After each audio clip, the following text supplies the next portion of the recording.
The Nexus 23 station hung in the void like an oversized paperweight, orbiting the contested binary stars of Helios Proxima with all the grace of a bureaucratic memo.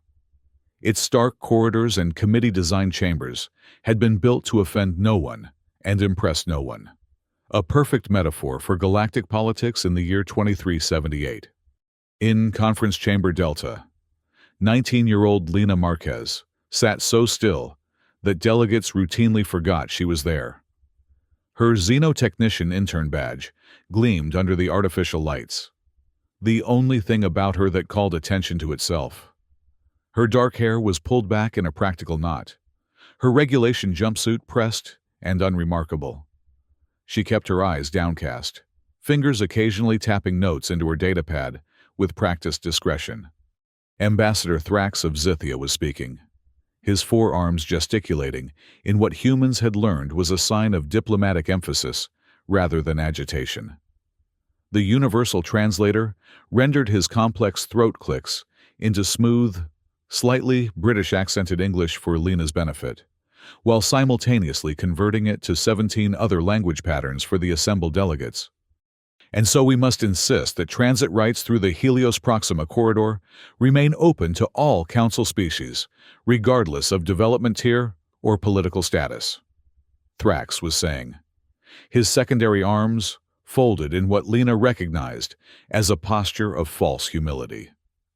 The charter is quite clear on this matter. The Krillian warrior envoy Zithara shifted in her massive exoskeletal seat, the chitin plates of her thorax flexing in what Lena knew was a signal of disagreement. The movement was subtle, but in Krillian diplomatic language, it bordered on outright hostility. The charter, Zithara replied, mandibles clicking precisely, was written before humanity's hasty admission to the Council. 23 standard years is insufficient time to assess your species' understanding of galactic stability protocols. Lena fought to keep her expression neutral.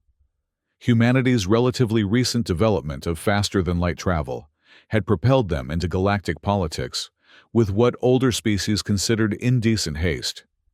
Despite a century of preparation, studying transmissions from deep space, decoding alien languages, and developing theoretical frameworks for extraterrestrial diplomacy, Earth was still viewed as the equivalent of a precocious toddler who had somehow wandered into a corporate boardroom.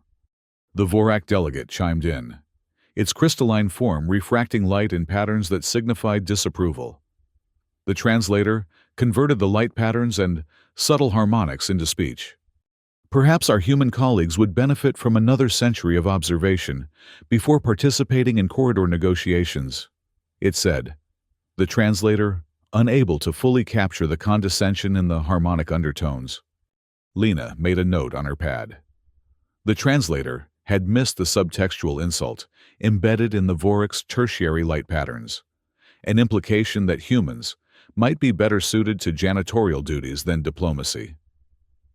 She'd bring it up during her next programming session with the translation team, assuming any of them would listen to an intern. The benthic aquatic envoy, suspended in a hovering tank of precisely calibrated saline, emitted a series of bubbles and clicks that the translator rendered as mild agreement with the Vorak position. Lena suppressed a sigh. The Universal Translator Network was a technological marvel and a diplomatic nightmare, cobbled together over centuries by dozens of species, each insisting on their own cultural priority matrices and semantic processors. It was renowned for its fragility almost as much as its function. Patches upon patches, protocols layered on protocols, all somehow managing to convert vastly different modes of communication into something approximating mutual understanding. Most days, the human ambassador, a dignified woman with silver hair named Eleanor Hayes, nodded politely at the assembled delegates. "We appreciate the Council's concerns and remain committed to learning from your collective wisdom," she said, deploying the ritualistic humility expected of newer species. However, Earth's navigational achievements and our contributions to the Balaxon Nebula rescue operation last year Demonstrate our readiness for full participation in corridor negotiations. Lena noted the subtle shift in the room. A slightly lessened tension in the Zithian's secondary arms. A fractional widening in the Krillian's compound eyes. Ambassador Hayes had struck the right balance between deference and assertion. Lena felt a flicker of pride. In the 3 months she'd been observing these sessions, she'd come to admire the ambassador's diplomatic finesse. The council chairman, a Moravian with translucent skin that revealed the pulsing of 3 hearts, raised a gavel, made from ceremonial stone, quarried from each member world. We shall proceed to the formal presentations on corridor traffic projections. The Krillian delegation has prepared. A shrill tone interrupted him, so high-pitched that Lena winced. The lights in the chamber flickered once, then stabilized. The chairman frowned, his skin clouding slightly in confusion. Technical services, report, he said, tapping his communication panel. No response came. Instead, the universal translator speakers emitted a harsh squeal, then fell silent for 3 seconds. When they resumed, chaos erupted. Your mother consumes excrement, and your offspring are deformed, the translator bellowed in the chairman's voice, though the Moravian had merely asked about the technical difficulties. The Krillian warrior envoy Zathara leapt to her feet, thorax plates fully extended in combat posture. Banana, banana, immediate retraction. Banana dishonor, the translator screamed, completely mangling whatever the Krillian had actually said. Ambassador Hayes stood quickly, hands raised in a universal gesture of peace. There's clearly a technical, she began.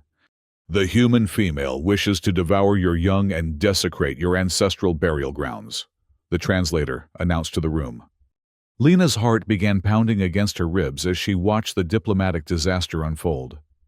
The Zithian ambassador's forearms were now moving in gestures that were definitely not diplomatic, while the Vorak delegate's harmonics had risen to a pitch that was causing hairline fractures in the benthic envoy's aquatic tank.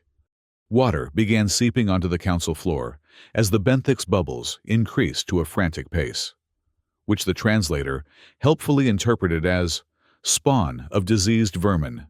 Your species will be exterminated. Delegates from minor species began standing, some performing what appeared to be ritual gestures that Lena recognized from her xenocultural studies as preliminary to either combat or mating displays, neither appropriate for a diplomatic setting. The chairman banged his gavel frantically, but the translator converted each strike into phrases that grew increasingly obscene, culminating in a detailed description of physically impossible reproductive acts involving the assembled delegates' respiratory organs. Lena sat frozen, her mind racing.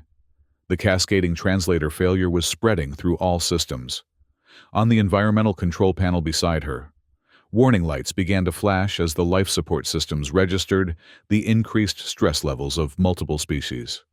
The Vorak's harmonics were now threatening to shatter not just the benthic's tank, but potentially the viewing ports as well.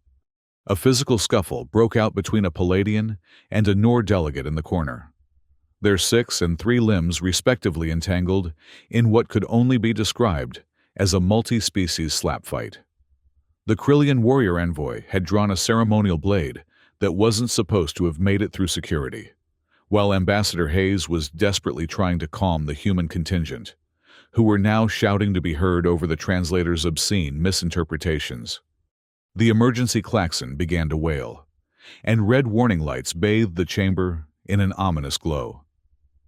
Life support readouts were approaching critical levels as the environmental systems struggled to maintain appropriate atmospheric conditions for 18 different biochemistries, all now in states of extreme agitation.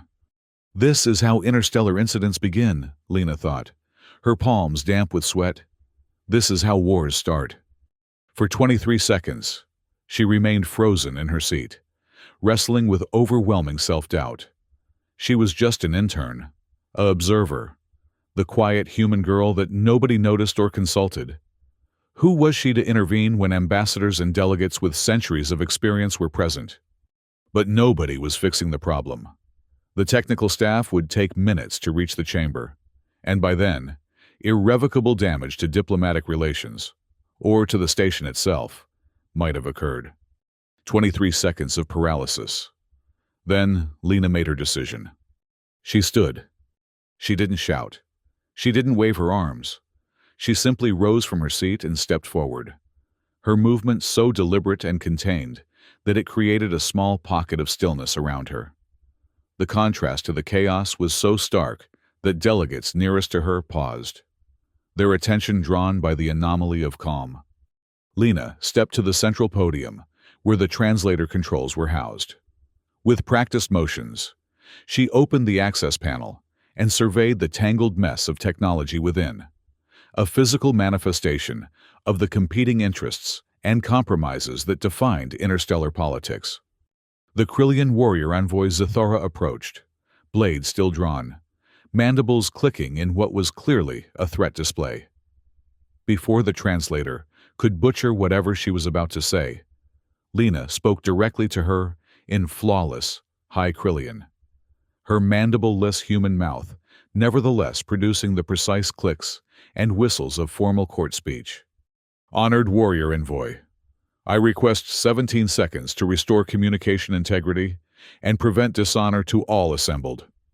The Krillian froze, compound eyes widening in shock at hearing her native language from a human mouth, and not just any dialect, but the formal court speech reserved for addressing royalty and war heroes.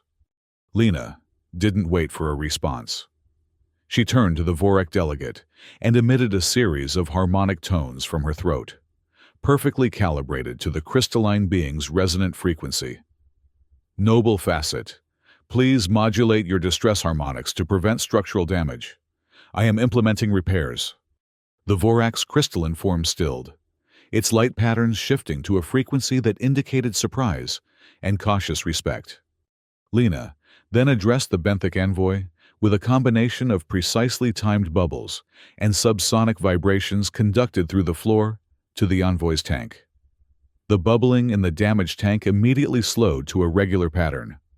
Next, she spoke in rapid succession to 3 minor species delegates in their native tongues, each time using dialect-specific honorifics and cultural references that demonstrated not just linguistic knowledge, but deep cultural understanding. By now, the chamber had fallen into an astonished silence, broken only by the continuing alarm klaxons and the soft sounds of water dripping from the benthic's cracked tank. With the immediate crisis of miscommunication temporarily addressed, Lena turned her full attention to the translator console. Her fingers flew across the interface, bypassing the standard protocols to access the core programming matrices. Initiating selective reset, she murmured, more to herself than to the watching delegates. Priority matrix reordering. Cultural buffer flush. Semantic processor restart in 3, 2, 1. The red emergency lights flickered, then returned to standard illumination. The klaxons fell silent. The translator speakers emitted a soft chime, and then the system's neutral voice announced, Universal Translator Network reset complete. All functions nominal, calibrating to local species present. The entire process, from Lena standing to the system restoration, had taken exactly 49 seconds. In the sudden, stunned silence, Ambassador Hayes was the first to speak. Thank you, Ms. Marquez, she said, her voice steady, though her eyes betrayed her astonishment. The translator rendered her words perfectly into 18 different languages. Lena stepped back from the console, her expression carefully neutral despite the adrenaline coursing through her system. The priority matrices had become misaligned due to recent patches, she explained quietly. It created a cascade failure in the cultural interpretation buffers, causing the system to default to either random words or the most offensive possible interpretations. Ambassador Thrax of Zithia cleared his throat, all 4 arms now in a posture of formal apology. We were not aware that humans had achieved such proficiency in xenolinguistics without translator assistance. Most haven't, Lena replied simply. I have an unusual aptitude for language patterns and cultural context mapping. The Krillian warrior envoy had resheathed her ceremonial blade and was now regarding Lena with a posture that, in Krillian body language, indicated reassessment. Your High Krillian has the imperial accent. This is unexpected. Lena inclined her head in acknowledgement. I studied the historical recordings of Empress Zithala's coronation speech. It seemed the most respectful dialect to learn. A murmur ran through the chamber. The recording in question was over 400 years old and preserved only in Krillian royal archives. The council chairman had regained his composure, his three hearts now pulsing in a synchronized rhythm visible through his translucent skin. It seems we have underestimated our human colleagues in more ways than one, he said. Perhaps we might continue the session with Ms. Marquez's assistance should any further translation difficulties arise? Lena nodded once, then returned to her seat as the delegates resumed their positions. The Benthic's tank was quickly patched by technical staff, who had finally arrived, and the minor species delegates, who had been engaged in physical altercation, were now seated at opposite ends of the chamber, both radiating embarrassment in their species-specific ways. As the formal presentations on corridor traffic projections finally began, Lena noticed that the delegates occasionally glanced in her direction, not with the dismissive disregard of before, but with a new awareness. She kept her eyes on her datapad. But her notes now included observations on subtle communication cues the translator was still missing, alongside ideas for improving the cultural interpretation algorithms. The meeting concluded 3 hours later, with tentative agreement on preliminary transit protocols, more progress than had been made in the previous 6 sessions combined. As the delegates filed out, several nodded to Lena or made species-appropriate gestures of acknowledgement. Ambassador Hayes touched her shoulder briefly. The ambassador from Zithia has requested your presence at tomorrow's pre-session briefing, she said quietly. It seems you've made quite an impression. Lena allowed herself a small smile. I'll be there, Ambassador. And, Lena, Hayes added, next time you decide to reveal that you're fluent in 6 impossible alien languages, perhaps give me a heads up first. My heart nearly stopped when you started clicking at the Krillian. 7 languages, actually, Lena corrected. And I apologize for the surprise. It didn't seem relevant until today. Hayes shook her head, bemused. Relevant? Yes. Well, I think you've redefined what's relevant to these negotiations. She paused. How did you know all that about the translator system? That's not standard knowledge for interns, or for most diplomats, for that matter. Lena hesitated, then decided on honesty. I've been studying the schematics and programming logs in my free time. The system is fascinating. A technological representation of how different species think and communicate. I find it beautiful, in its way. Beautiful, Hayes repeated, looking at her with new eyes. I suppose it is, at that. She gestured toward the exit. Get some rest, Ms. Marquez. I suspect tomorrow will be a very interesting day. Left alone in the chamber, Lena took a moment to gather her thoughts. The quiet hum of the station systems had returned to normal. The crisis had passed, and with it, her anonymity. She wasn't sure how she felt about that. 20 minutes later, settled in her small quarters, Lena opened her personal journal and began to record her observations of the day's events. This had been her ritual since childhood, methodically documenting experiences, analyzing patterns, processing emotions through the clarifying lens of written reflection. Today, I stopped being invisible, she wrote. For better or worse, I've altered how humanity is perceived in the Council, how I'm perceived. She paused, considering. It wasn't my intention to become noteworthy. I only wanted to prevent a diplomatic disaster, But perhaps this new visibility can serve a purpose beyond my personal comfort. She set down her stylus and gazed out the small viewport at the binary stars of Helios Proxima, one red, one blue, orbiting each other in a cosmic dance that had continued for billions of years before any of the squabbling species in the Council had achieved sentience. Perspective, she thought. The next morning, Lena arrived at the pre-session briefing 10 minutes early, only to find most of the delegates already assembled. A momentary hush fell as she entered, followed by a resumption of conversation that felt just slightly artificial.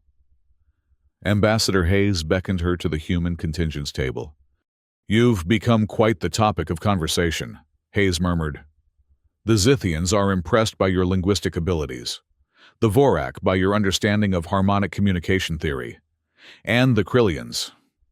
Well, the Krillians are mostly suspicious about how you learned their royal dialect, but that's practically a compliment from them." Lena nodded, absorbing the information. "And what does Earth want me to do with this attention?"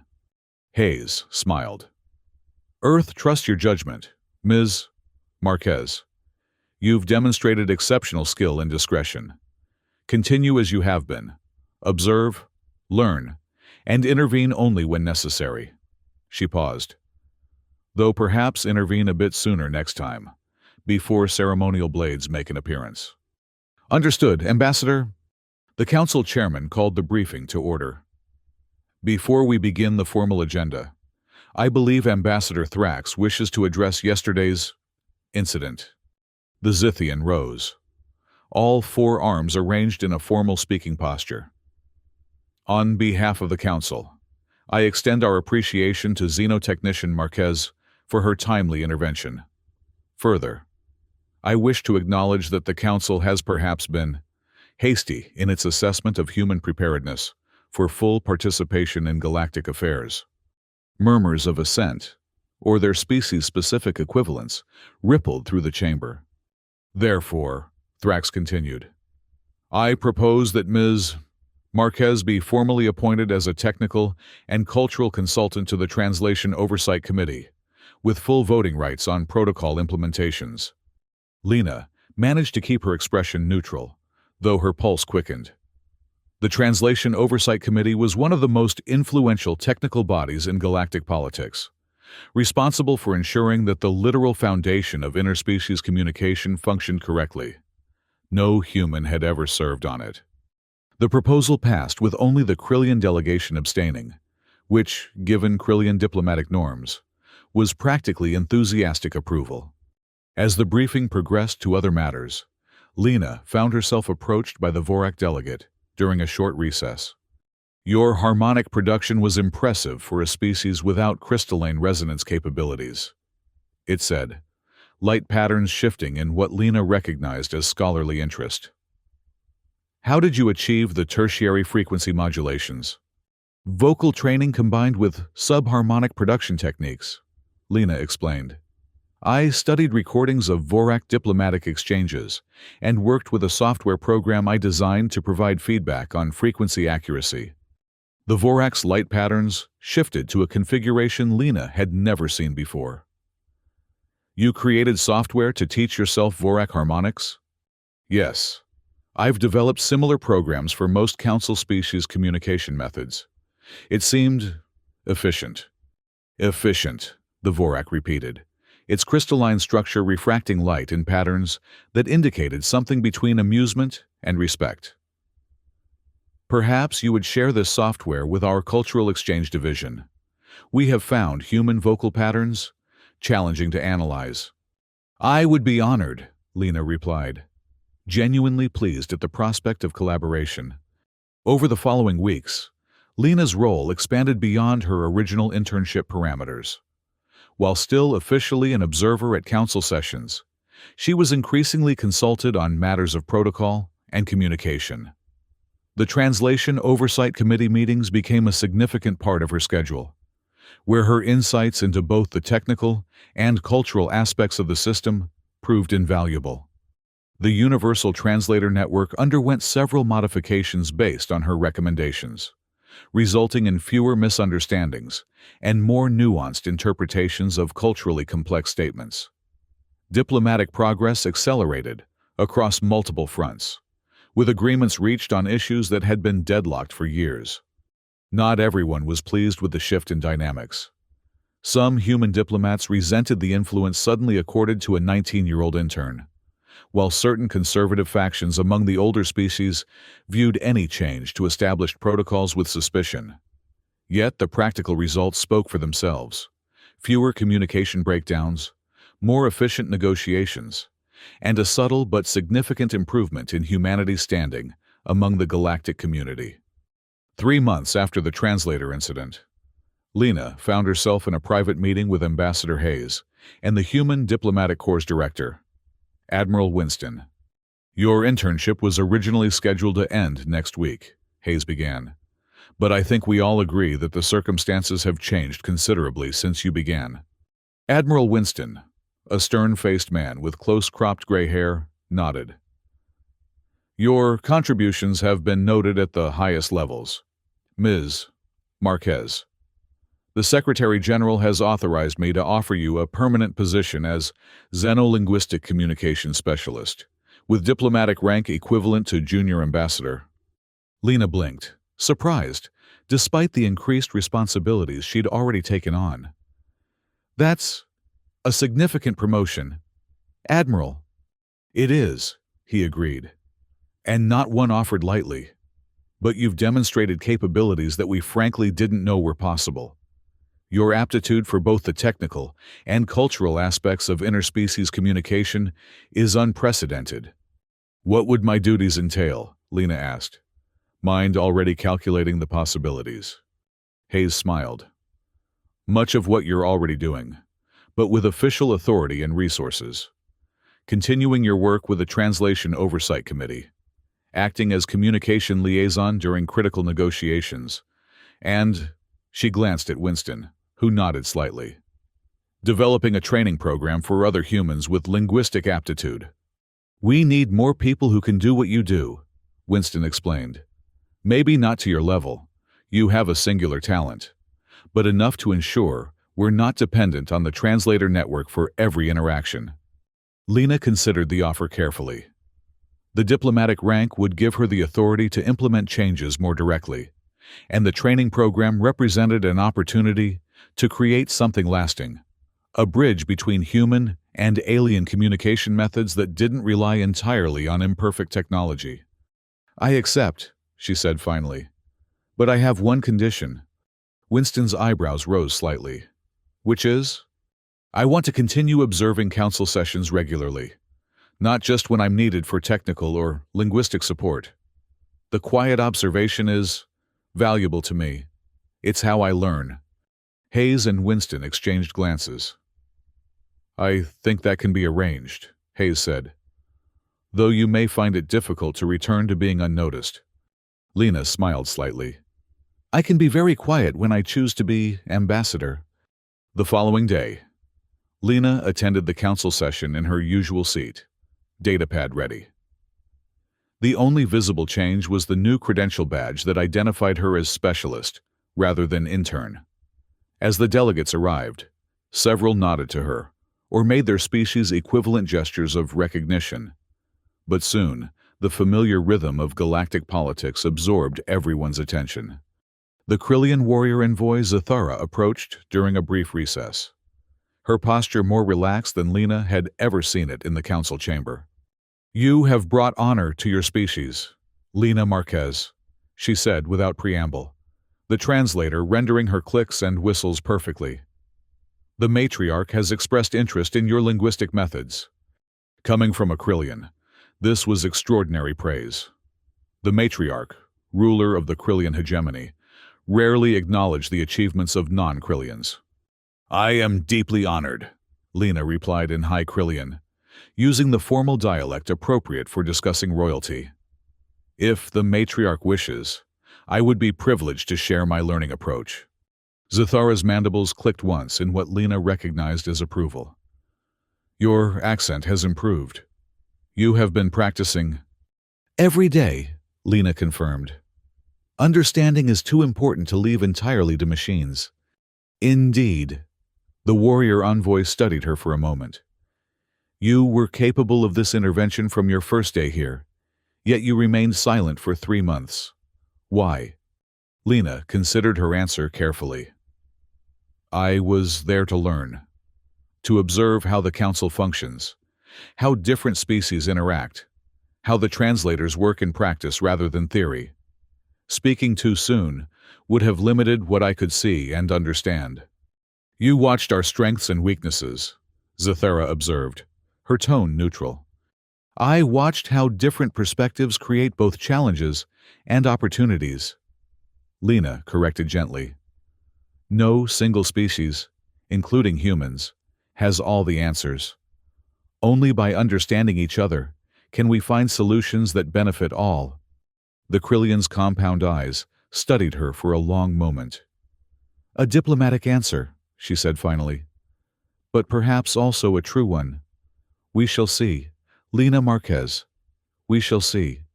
As Zathara moved away, Ambassador Thrax of Zythia approached, his forearms arranged in a pattern that indicated friendly conversation rather than formal discourse. Your new position suits you, he said. Though I confess, many of us are curious how your species produced someone with your particular talents. Is it common for humans to study alien languages so intensively? Lena smiled. Not common, but not unique either. Humans have been studying potential extraterrestrial communication patterns for centuries, long before we achieved faster-than-light travel. When first contact finally came, we had extensive theoretical frameworks already developed. Theoretical frameworks, Thrax repeated, his secondary arms moving in a gesture of amused disbelief. Yet, you speak 7, Lena corrected gently. 7 alien languages with native-level proficiency, without the benefit of actual contact during your species' formative linguistic development. Lena shrugged slightly. I had an advantage. Old Earth had thousands of human languages with vastly different structures and sound patterns. Many were preserved in our archives. Learning to navigate that diversity prepared us for extraterrestrial languages, better than we realized. Fascinating, Thrax said. Perhaps there is something to be said for evolutionary diversity after all. He gestured toward the reconvening council. Shall we? I believe the Vorak are presenting their analysis of the Balaxan Nebula stellar patterns today. It promises to be quite illuminating, if somewhat literally, for non-crystalline species. The session proceeded smoothly. The translator functioning perfectly as technical data on stellar phenomena was exchanged. Lena took notes, occasionally making observations about subtle communication cues that the translator still missed. Nuances of light patterns from the Vorak that indicated degrees of certainty. Harmonic undertones that conveyed emotional context. Later that evening, back in her quarters, now upgraded to reflect her new diplomatic status, but still modest by her preference, Lena updated her journal. 6 months at Nexus 23, she wrote. What began as an observational internship has become something I couldn't have imagined.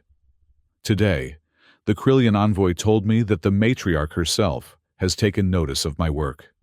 2 days ago, I spent 3 hours with the benthic cultural attaché, discussing bubble pattern poetry and its untranslatable emotional resonances. She paused, considering her next words carefully. I wonder sometimes if I've lost something in becoming visible. The quiet anonymity allowed me to observe without interfering, to learn without expectation. Now, every word I speak carries weight. Every observation has potential diplomatic consequences.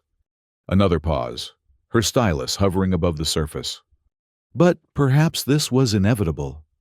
Understanding without action has limited value. Knowledge must be applied to be truly meaningful. If my unusual abilities can help bridge the gaps between species, then visibility is a small price to pay.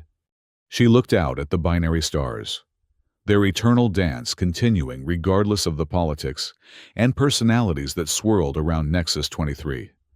23 years of human membership in the galactic community, a blink of an eye to species like the Vorak or the Krillians. Yet, in that brief time, we've moved from newcomers to recognized contributors, not through force or economic power, but through understanding, the most human of strengths.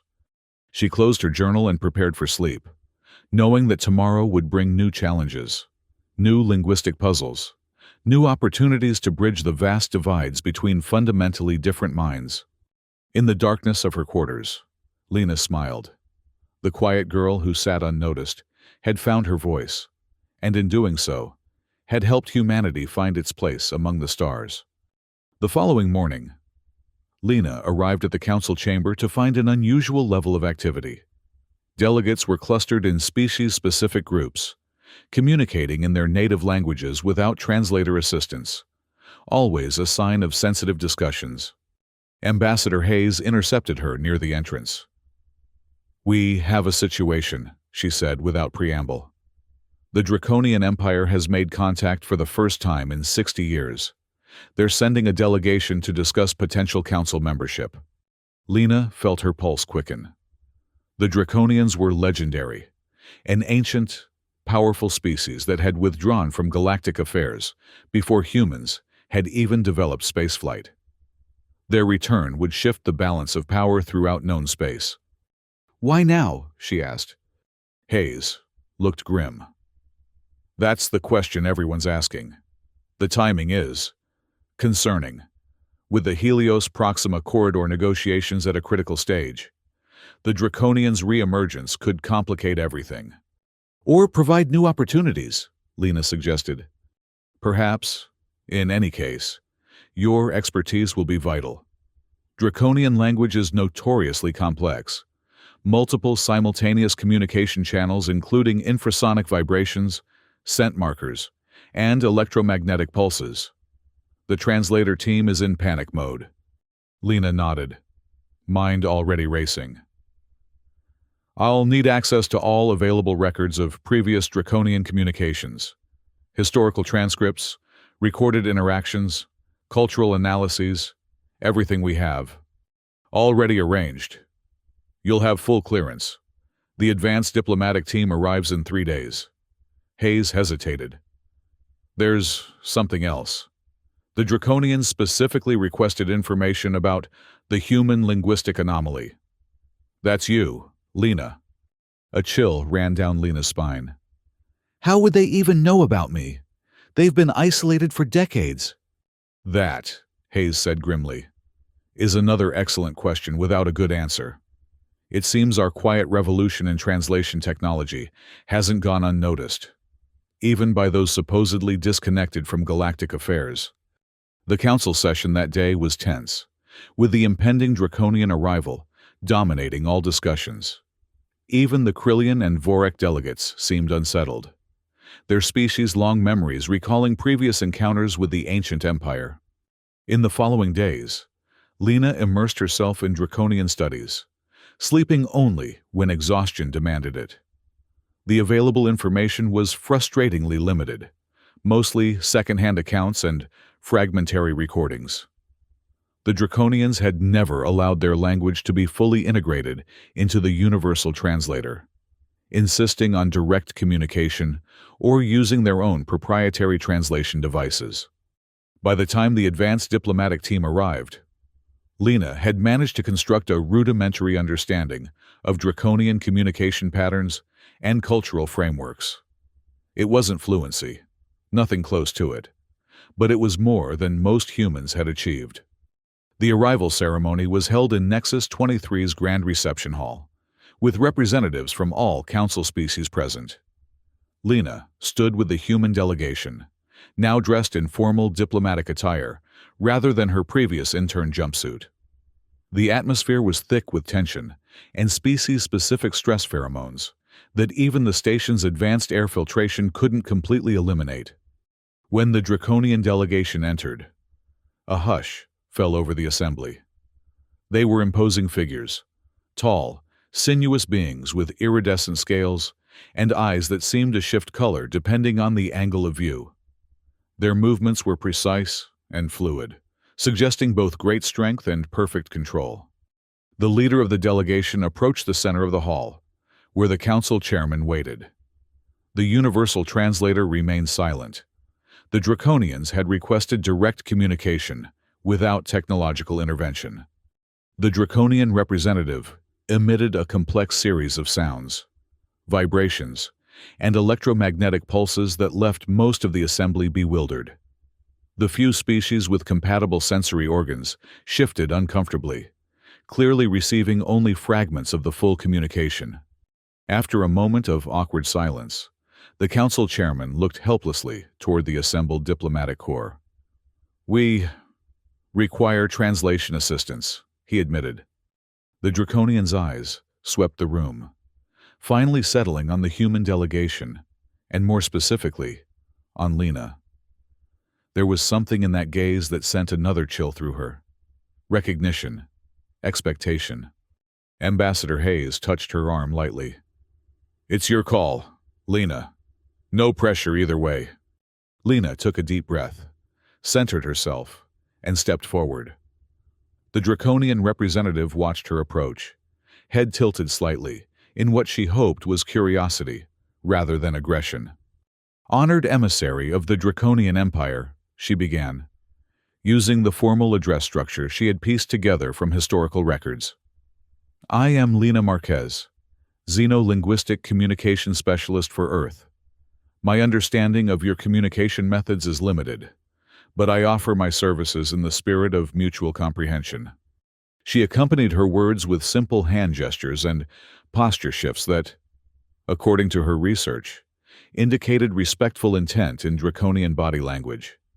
The Draconian's eyes shifted from amber to deep blue, a change Lena couldn't interpret with confidence. Then it spoke, this time in heavily accented but understandable English. "The anomaly reveals herself," it said. As predicted. A murmur ran through the assembly. The Draconian had bypassed all translation technology, speaking directly in a human language. Lena maintained her composure. "You have me at a disadvantage, honored emissary. You know of me. Yet we have never met." The Draconian made a sound that might have been laughter. "We have been watching the Council's progress during our absence. Your emergence was noted with particular interest. May I ask why?" The Draconian's scales rippled in a pattern that Lena suspected conveyed amusement. The universal translator is a flawed concept, a technological crutch that allows species to communicate without understanding. It creates an illusion of comprehension while perpetuating fundamental misunderstandings. It gestured toward the council members. "They speak, yet do not listen. They hear, yet do not understand. They coexist, yet remain strangers." Lena considered her response carefully. "The translator has limitations," she acknowledged, "but it has enabled cooperation among species with vastly different sensory and cognitive frameworks." "Cooperation," the Draconian repeated, eyes shifting to a violet hue. "Is that what you call the eternal debates and compromises that plague this council? The translator has become both symbol and substance of the council's dysfunction, patched and repatched, each species insisting on their own priorities while claiming to serve the common good." The accusation hung in the air, uncomfortably accurate. Lena was aware of the diplomatic corps holding their collective breath, waiting for her response.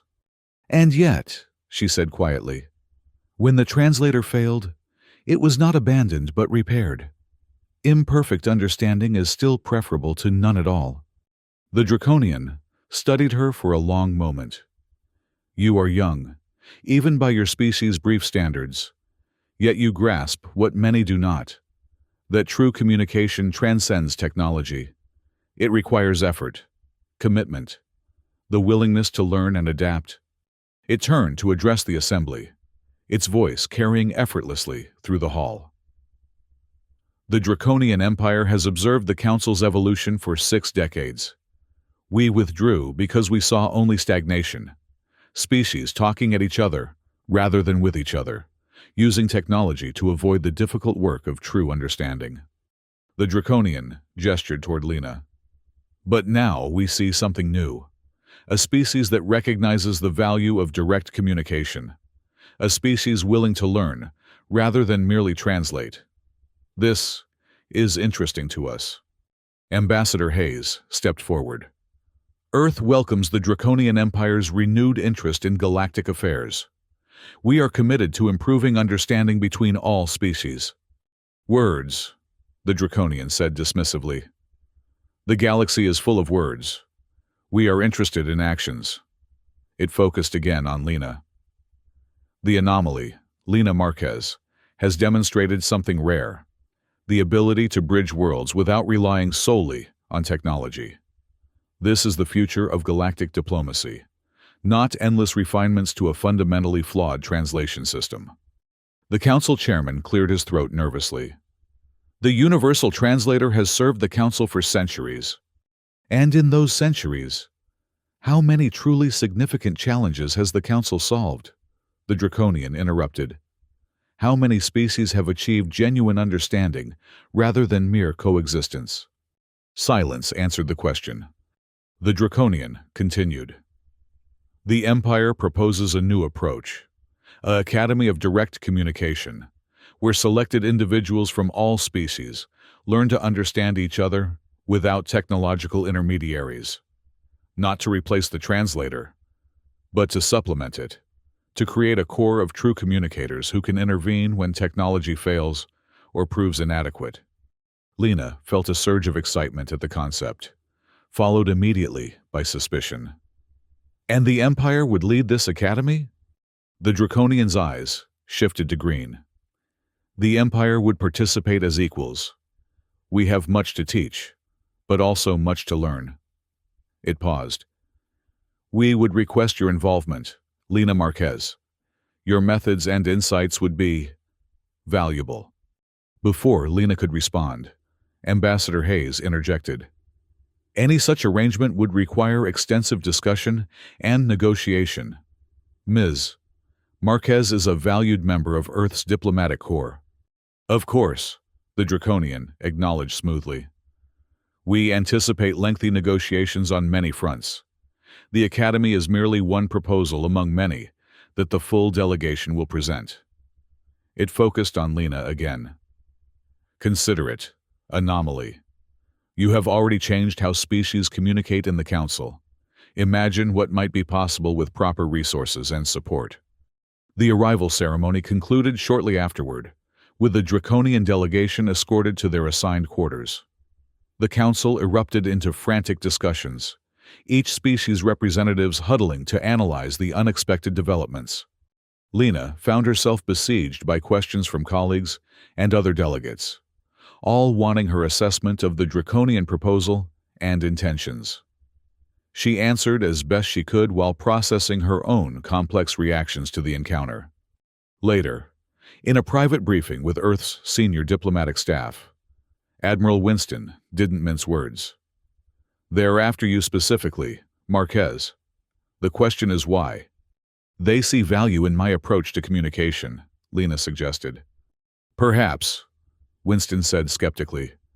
Or perhaps they see an opportunity to influence council politics through you. The Draconians were manipulative strategists before they withdrew from galactic affairs. I doubt 60 years of isolation has changed their fundamental nature. Ambassador Hayes was more measured. Their criticism of the translator and council communication isn't entirely wrong. We've all experienced the limitations of technology-mediated diplomacy.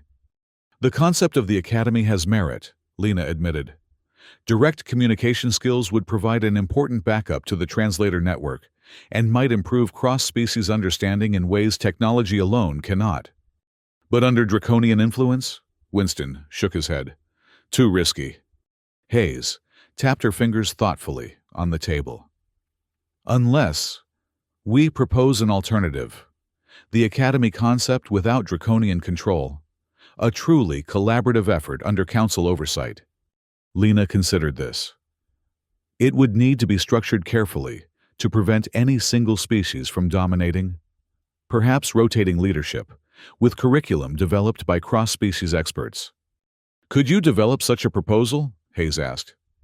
Something concrete we could present as an alternative to whatever the Draconians suggest? Lena nodded slowly. I believe so. I'd want to consult with specialists from other species, particularly those with complex or multimodal communication methods. Do it, Winston said decisively. If we wait for the Draconians to present their full proposal, we'll be reacting rather than leading. Better to shape the conversation from the start. Over the next several days, as the full Draconian delegation integrated into the Council's activities, Lena divided her time between her regular duties and developing the Academy proposal. She reached out to communication specialists from multiple species, finding surprising support for the concept across traditional political divides. The Vorak delegate contributed insights on harmonic communication theory that could be applied across species boundaries. The benthic cultural attaché provided valuable frameworks for understanding how environmental factors influenced communication styles. Even the Krillian warrior envoy Zathara offered tactical suggestions for structuring cross-species learning environments. 1 week after the Draconian arrival, Lena presented her preliminary proposal to Earth's diplomatic leadership. The Academy would be established as an independent entity under Council oversight, with rotating leadership and faculty drawn from all member species. Its curriculum would focus not just on language acquisition, but on the cultural and cognitive frameworks that shaped how different species communicated and processed information. Most importantly, Lena explained, the Academy would complement rather than replace the translator network. We are not suggesting dismantling technological solutions, but supplementing them with direct communication skills for key diplomatic personnel. Admiral Winston nodded approvingly. This addresses the Draconians' valid criticisms without ceding control to them. Well done, Marquez. Ambassador Hayes studied the detailed proposal. This is impressively comprehensive, especially given the time constraints. Do you think the Council will support it? I've already discussed the core concepts with representatives from 7 species, Lena replied. The response has been predominantly positive. There's widespread recognition that our current communication methods have limitations that technology alone can't solve. And the Draconians? Have you had further contact with them? Lena hesitated. Their lead emissary, the one who addressed me as the anomaly, has requested a private meeting tomorrow. I've neither accepted nor declined. Winston frowned. I don't like it. They're too focused on you specifically. Which is precisely why I should meet with them, Lena countered. We need to understand their true intentions. This fixation on me might provide insights we wouldn't get otherwise. Hayes considered this. She has a point, Admiral, and Lena has demonstrated good judgment in diplomatic situations. The meeting should be on neutral ground, Winston insisted. And we'll have security monitoring nearby. Agreed, Lena said. Though I doubt the Draconians would attempt anything overtly hostile on a council station. The following day, Lena met the Draconian emissary in one of Nexus 23's observation lounges, a public space with panoramic views of the binary stars. Currently empty, except for the 2 of them, and discreetly positioned security personnel. The Draconian arrived precisely on time, moving with the fluid grace that characterized its species. Its scales shimmered with subtle iridescence under the lounge's lighting. Thank you for agreeing to this meeting, Lena Marquez, it said in its accented English. I'm curious about your interest in me, Lena replied directly, and about the Draconian Empire's sudden return to galactic politics. The Draconian's eyes shifted to amber. Direct. Good. Too many species hide their intentions behind diplomatic niceties. It gestured toward the viewport. Do you know why we withdrew 60 years ago? Historical records suggest a philosophical disagreement with the Council's direction. Philosophical disagreement, the Draconian repeated. A diplomatic phrase that conveys nothing. We left because we saw failure. The Council was becoming a forum for talking rather than understanding, for managing conflicts rather than resolving them. And now, Lena prompted, now we see potential for change. Your emergence is one indicator among many that the balance may be shifting. The Draconian moved closer to the viewport, its reflection overlaying the stars beyond. You wonder why we focus on you specifically. It is not merely your linguistic abilities, impressive though they are. Then what? You represent a different approach to communication, one based on adaptation rather than expectation. You do not demand that others conform to your methods. You adjust to theirs. This flexibility combined with your species' rapid development makes humans interesting. Lena maintained a neutral expression. Interesting enough for the Draconian Empire to end 60 years of isolation? The Draconian made that sound again, the one Lena had interpreted as laughter. Your emergence was a catalyst, not a cause.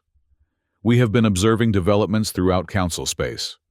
The translator network's increasing instability, the growing faction of younger species challenging established protocols, the shifting balance of power in the outer systems, all signs that the old order is ready for transformation. And the proposed academy? Is that a genuine initiative or a means to influence Council politics? Both, the Draconian admitted without hesitation. All diplomatic proposals serve multiple purposes, but the Academy's primary function would be exactly as stated, to create a core of true communicators who understand rather than merely translate. It turned from the viewport to face her directly. We know you are developing an alternative proposal. This is expected and welcomed. Your version will undoubtedly be more acceptable to the Council than ours. Lena blinked in surprise. You want my proposal to succeed? The form matters less than the function. Whether the Academy exists under Draconian, human, or Council oversight is secondary to its existence. The important outcome is a shift from technological dependence to genuine cross-species understanding. Why tell me this? The Draconian's eyes shifted to a deep purple Lena hadn't seen before. Because, unlike most diplomats, you might actually understand. Your actions during the translator failure demonstrated that you value communication over protocol, understanding over position. It moved toward the exit, then paused. Your proposal will face resistance. Many species are comfortable with the current system despite its flaws. They fear direct understanding because it would require change, adaptation, effort. Its eyes fixed on her with unsettling intensity. But you already know this, don't you? Anomaly. You have felt the resistance to your methods, even as they prove effective. Without waiting for a response, the Draconian departed, leaving Lena with more questions than answers. In the days that followed, Lena refined her Academy proposal based on additional input from Council species and her own intuitions about what would be politically viable. When it was finally presented to the full Council, the response was exactly as the Draconian had predicted, a mixture of enthusiasm, skepticism, and outright resistance. The Vorak and Benthic delegations supported the concept enthusiastically, seeing potential benefits for species with communication modes that the translator struggled to capture accurately. The Krillians expressed qualified support, emphasizing the need for rigorous security protocols around any program involving direct language instruction. Other species raised concerns about resources, governance, and the potential for the Academy to undermine the authority of the Translator Oversight Committee. The debate extended across multiple sessions, with positions gradually shifting as Lena and her allies addressed concerns and clarified the Academy's intended role as a complement to existing systems rather than a replacement. 3 weeks after the Draconian arrival, the Council voted to establish the Academy for Interspecies Communication as an independent entity under Council oversight, with a governance structure that balanced representation across all member species. The Draconians would participate, but with the same influence as any other species. No more, no less. In the council chamber after the vote, Ambassador Hayes found Lena observing from her usual quiet position. "Congratulations," she said. "This wouldn't have happened without your vision and persistence." Lena smiled slightly. "It's only the beginning. Building the academy into something truly effective will take years. And I suspect you'll be instrumental in that process as well." Hayes hesitated. "The Secretary General has authorized me to offer you the position of Earth's representative to the Academy's Governing Council. It would mean relocating from Nexus 23, establishing the Academy's initial curriculum and protocols." "A significant challenge," Lena observed. "One you're uniquely qualified for," Hayes replied. "But it's entirely your choice. Your current position remains available if you prefer to continue your work here." Lena looked around the council chamber, the place where she had begun as an invisible observer and emerged as something quite different. "I'll need time to consider the offer." "Of course. Take all the time you need." That evening, Lena stood at the viewport in her quarters, watching the binary stars' eternal dance. As always, in moments of decision, she turned to her journal to clarify her thoughts. Today, the Council voted to establish the Academy for Interspecies Communication. She wrote, "A concept that didn't exist a month ago is now becoming reality. I've been offered the role of Earth's representative to its governing council, a position of significant influence and responsibility." She paused, considering the implications. The quiet girl who sat unnoticed at council sessions would never have imagined such a path. Yet here it is before me, an opportunity to shape how species communicate for generations to come. The draconian emissary called me an anomaly, but perhaps what seems anomalous is simply the next stage of evolution. Not just for me, but for interspecies relations throughout the galaxy. Another pause, her stylus hovering. "I think I will accept the position, not for the authority or recognition, but for the chance to build something meaningful, a bridge between worlds that doesn't depend solely on fragile technology. The universal translator will always have its place. But alongside it, perhaps we can create something more resilient, understanding that transcends both technology and species boundaries." She closed her journal and continued gazing at the binary stars. One red, one blue, different yet bound together in cosmic harmony. Different yet connected, separate yet unified. A fitting metaphor, she thought, for the work ahead. The next morning, Lena informed Ambassador Hayes of her decision to accept the Academy position.